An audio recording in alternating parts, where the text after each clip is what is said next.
जय हिंद दोस्तों, Kuldeep Singh here. Welcome back to the channel. So finally HS mains 2021 की भी डेट्स हम लोगों को अनाउंस कर दी है एचपीपीएससी ने। और इस बारी एचपीपीएससी ने हमें बहुत ज़्यादा टाइम नहीं दिया है।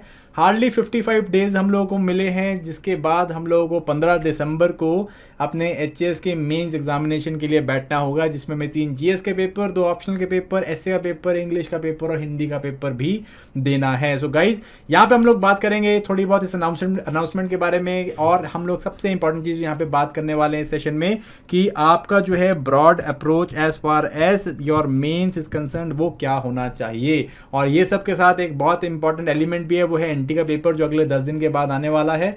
सो बहुत सारी चीज़ों को बैलेंस करना है। जो एचएस में लाइक 195 98 में बैठे हुए हैं कैंडिडेट्स, इनको जो है दे नो कि कितना टेंशन वाला टाइम आ गया है। एनटी का पेपर भी देना है, उसके बाद सिर्फ 45 दिन बचेंगे हमारे पास मेंस के लिए। क्या करना चाहिए ये सेशन में बात करने वाले हैं।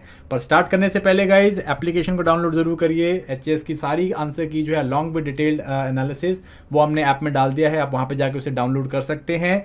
सो ये नोटिफिकेशन जो है हम लोगों को कल डाला गया है, और इस नोटिफिकेशन के हिसाब से 15 तारीख को, जो कि आपका बनता है थर्सडे से जो है 15 तारीख को आपका जो है इंग्लिश और हिंदी का पेपर होने वाला है। ये आपका क्वालिफाइंग पेपर होने वाले हैं। एंड देन उसके बाद आपका 16 तारीख को फ्राइडे को आपका एसए का पेपर होगा।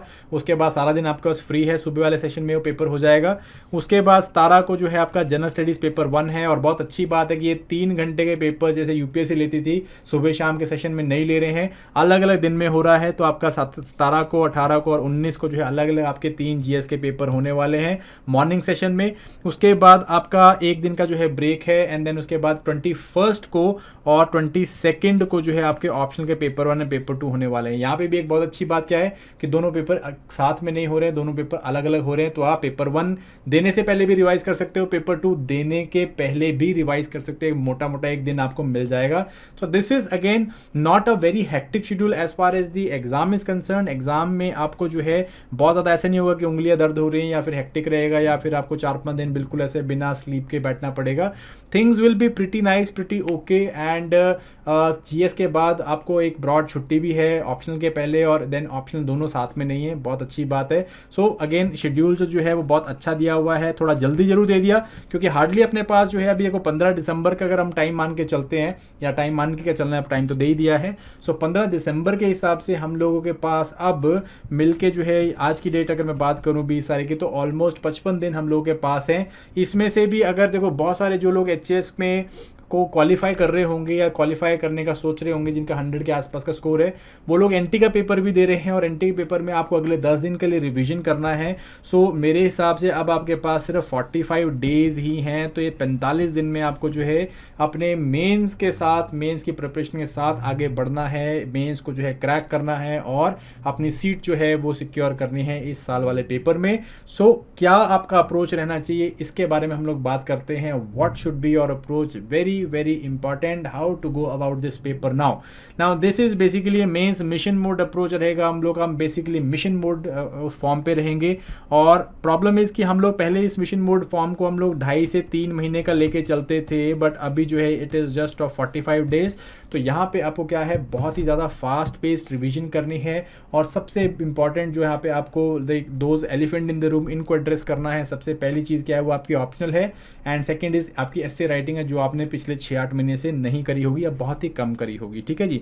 सो मेंस मोड में हम लोग को पहली चीज़ हमें क्या करनी है, हमें जो भी वाइड कवरेज है, मैं अप्रोच की बात कर रहा हूँ, लाइक मैं एक टेंटेटिव शेड्यूल भी दूंगा कि 45 दिन में क्या करना है आपको, बट यहाँ पे एक वाइड अप्रोच मैं आपको दे रहा हूँ। पहली चीज़, आपको जो साइकोलॉजिकली अब आपको प्री से बाहर निकलना है, प्री मोड से बाहर निकलना है। आपको एक वाइड कवरेज जो हम लोग कर रहे थे कि भाई स्किम करो, जितना ज़्यादा बाहर से जितना ज़्यादा वाइड स्किम कर सकते हो, जितना फैक्ट्स को एसिमुलेट कर सकते हो, उस एरिया से निकल के अभी हमें थोड़ा सा नैरो एंड थोड़ा सा एनालिटिकल अप्रोच के ऊपर जाना है।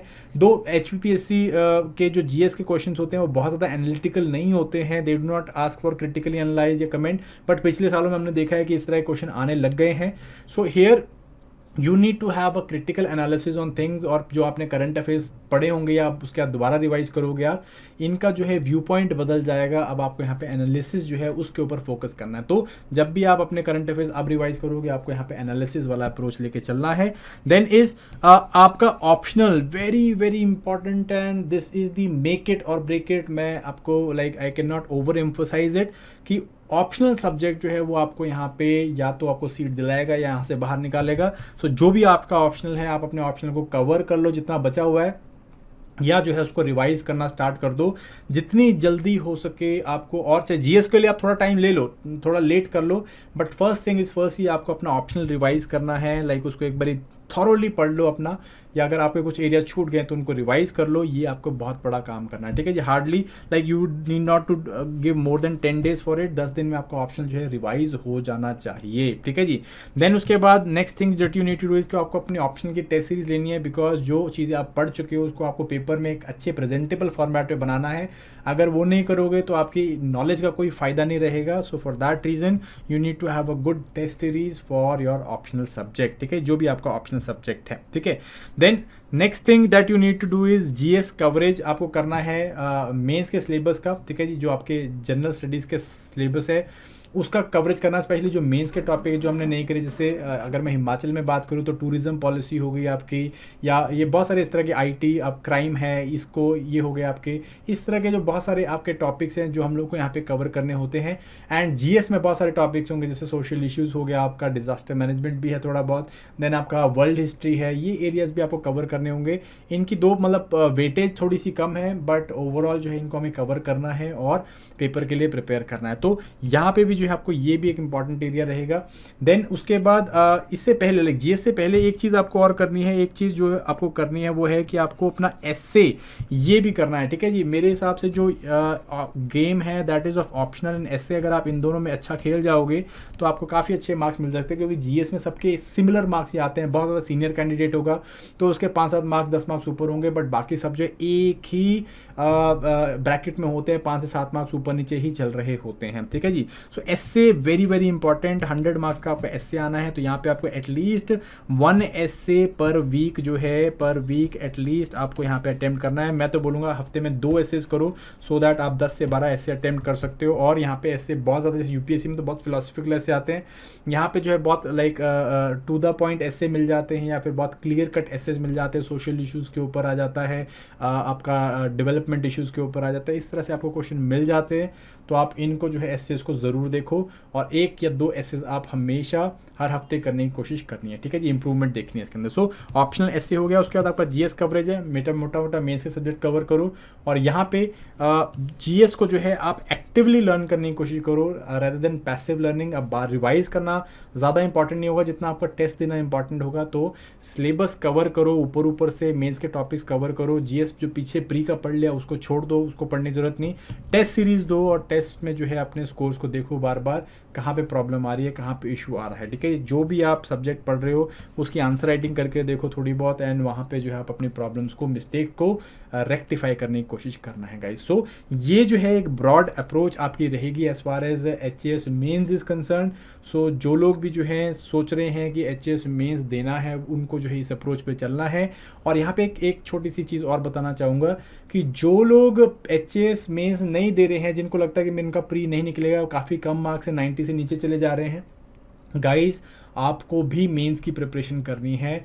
कंसिडर कि आप मेंस दे रहे हैं, कंसिडर कि आपको भी दिसंबर या जनवरी में जैसे पेपर देना है, और अपने मेंस को स्ट्रेंथन करो, क्योंकि आप अगर अभी नहीं करोगे तो अगले साल आपको यही काम करना पड़ेगा, फिर आप प्रॉब्लम में आ जाओगे। तो अपने आप को इसी तरह सोचो कि आप मेंस दे रहे हो, एंड इसी तरह से आप अपने मेंस की प्रिपरेशन को कंटिन्यू करो guys. So that was it for this particular session. I hope आपको ये अप्रोच ठीक लगी होगी। In case if you think कुछ और ऐड करना चाहिए तो you can write it on comment box, and I will come back with the broad strategy, detailed day by day strategy कि आपको कैसे मेंस को अप्रोच करना है। So thank you very much guys, all the very best and bye bye.